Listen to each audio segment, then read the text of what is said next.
There is a backstory to the strikes on Iran that has nothing to do with what you hear in the media today, even as Trump threatens to flatten all of Tehran. These strikes on Iran were planned years ago, and I will show in a moment the document. Not in response to any threat, not because of a nuclear weapon, but because this is part of a ploy to reshape the whole region. I know you have heard this before, but I show you some details that will surprise you. And now they're using force to topple Iran's regime. Mind you, they will try to topple Iran's regime. I think Trump already mentioned or indicated it, to complete the unfinished blueprint that's guided US and Israeli strategy since the early 2000s. The tried and tested tools are war, bombing campaigns, deception, and most and foremost, media complicity to finish what in Iraq and Syria began. And you don't spend this long planning a war and then call it self-defense or preemptive. That's the first thing we need to understand about what happened on June 13, which is now 5 days ago. That was the day Israel launched its surprise strike on Iran.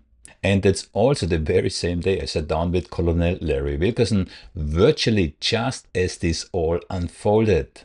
Now, Israel's calling it a preemptive strike, and all the so-called mainstream media regurgitate that term. But that's not only misleading, it's also a legal term. It means you're stopping something that's imminent, not hypothetical, not years down the line. The Pentagon has been clear. Tulsi Gabbard, Trump's Director of National Intelligence, as recently as March said it herself. Iran doesn't have a nuclear weapon.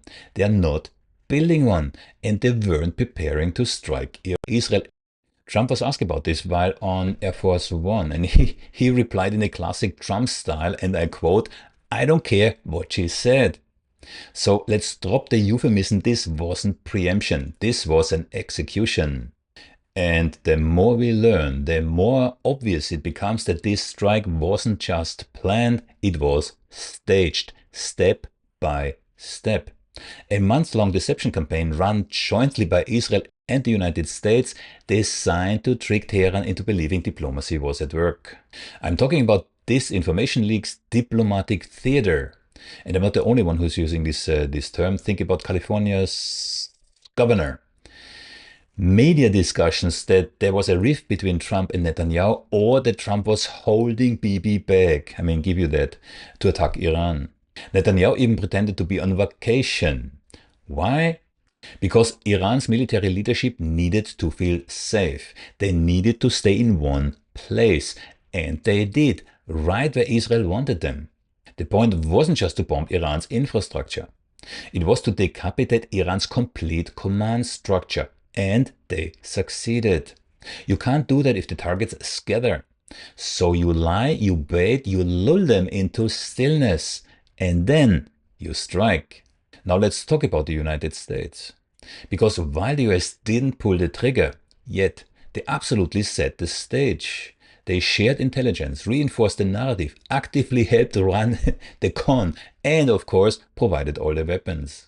So make no mistake, the US will enter this war, and they will find a way to make it seem they had to.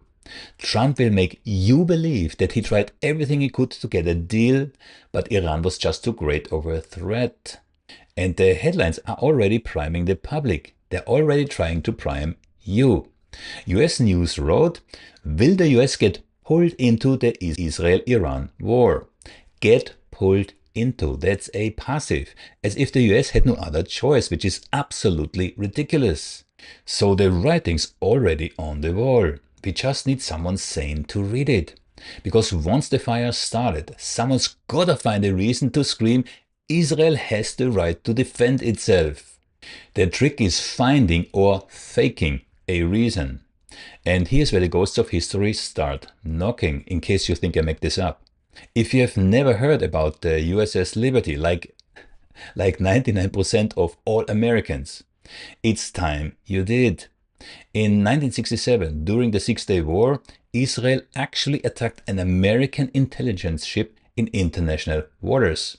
They killed 34 sailors and wounded 171 of about 300, 298 I believe. And then they claimed it was an accident. It wasn't, and we know that because of the radio intercepts between the pilots and ground control, which Al Jazeera has published.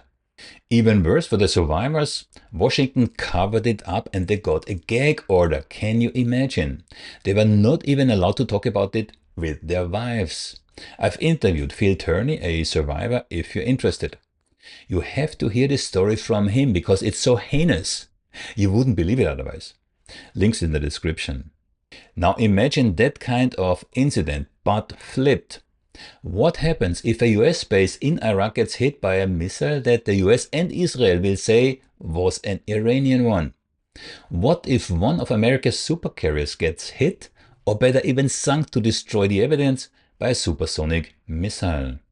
And what if it's not Iran at all, but a false flag designed to pull America into the conflict with the same plausible deniability? And no, I'm not the only one who is concerned about this or consider this even feasible. Ray McGovern, Colonel Larry Wilkerson, and US Ambassador Charles Freeman, all of whom I recently interviewed, share my concerns. But if this sounds extreme to you, which I can imagine, I've got something for you. I'm referring to the document that I mentioned at the beginning. Back in 2009, the Brookings Institute published a policy roadmap called Which Path to Persia? It laid out step by step how to topple Iran. Option 1, provoke Iran into retaliating. And what is Iran doing right now? Exactly, retaliating for Israel's so-called preemptive attack. Option 2, and this is straight from the text, stage a provocation that could be blamed on Iran to justify a wider war. Stage a provocation, meaning deceive the world population into thinking Iran did something they did not do. Again, we have already seen this with the USS Liberty and the Gulf of Tonkin incidents. It's not so that they wouldn't do such a thing. And this isn't some dusty think tank theory either. General Wesley Clark, former NATO Supreme Allied Commander, spoke about the memo right after 9/11. The plan? Take out 7 countries in 5 years. Iraq, Syria, Lebanon, Libya, Somalia, Sudan, and finally, Iran. They are a bit late, I grant you that, but the playbook's still open. Iraq, done. Libya, done. Syria, ravaged. Lebanon, hanging by a thread. And now, Iran, the endgame. So this isn't about nukes, don't let them fool you.